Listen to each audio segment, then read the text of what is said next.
دوستان، خیلی خوش اومدید به این ویدیو. امیدوارم حالتون خوب باشه. ما اومدیم که دو تا پورتال اصلی ماینکرافت رو بهتون نشون بدیم. خب حالا میایم اولین پورتال بسازیم که بیشتر به اسم پورتال جهنم معروفه. خب حالا فندک رو بیاریم. فندک اینجا باید اول تمام لوازم رو برداریم و بریم بسازیم. خب این رو هم برمیداریم. بعد تنها یک چیز باقی مانده، میریم اون رو هم برمیداریم و میریم که برای ساخت پورتال ها. این ویدیو میتونه ویدیوی خیلی زمان کمی داشته باشه. خب حالا ببینیم. خب حالا اینهاش. خب حالا از پورتال جهنم شروع میکنیم. میتونید 4x4 کوچکترینش 4x4 کوچکتر از 4x4 درست نمیشه. خب حالا فندک بزنیم بهش. بله. خب حالا دومین پورتال رو هم میسازیم. صبر کنید. پورتال دوم رو هم میسازیم و بعد میریم توی پورتال جهنم. خب همینطور که میبینید اینا رو میذاریم.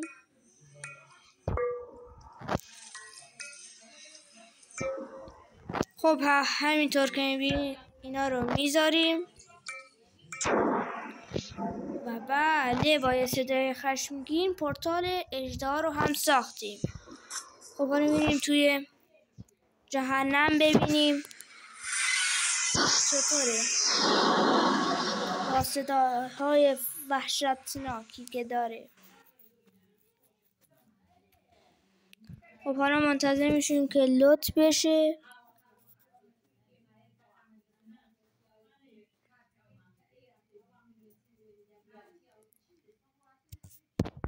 ای بابا کلی طول میکشه تا لود بشه.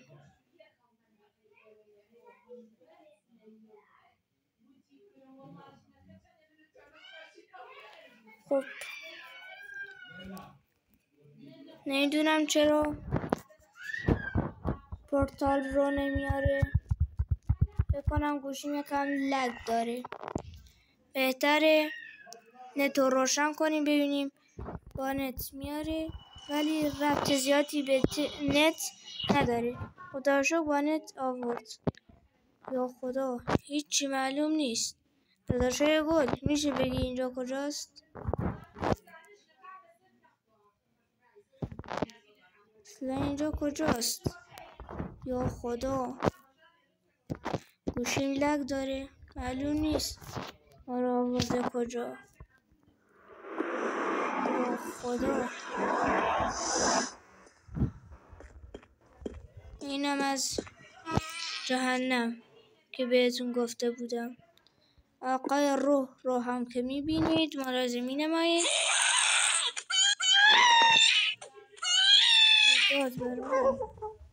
بهتره زود برگردیم با اون پورتالی که اومدیم.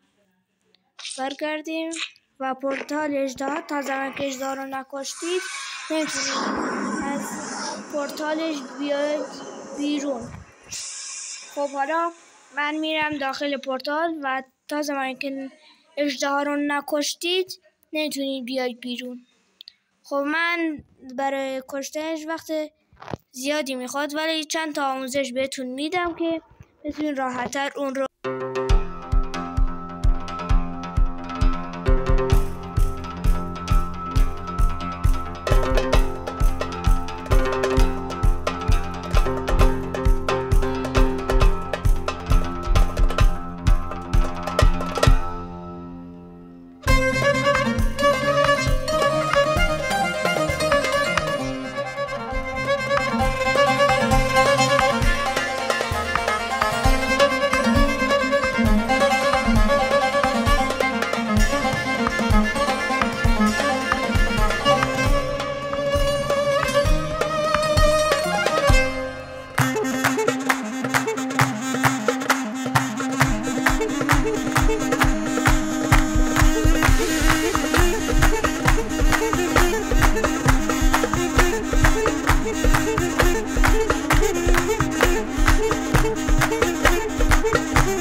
فدای بالت بام سوزی چمنی فدای بالت بام سوزی چمنی و دل مسلمان مسلمان و چاور منی آمان آمان و چاور منی شمالت المهرم كل مغاني شمالت المهرم كل مغاني يرشي بي زوام زوام سوسن خاني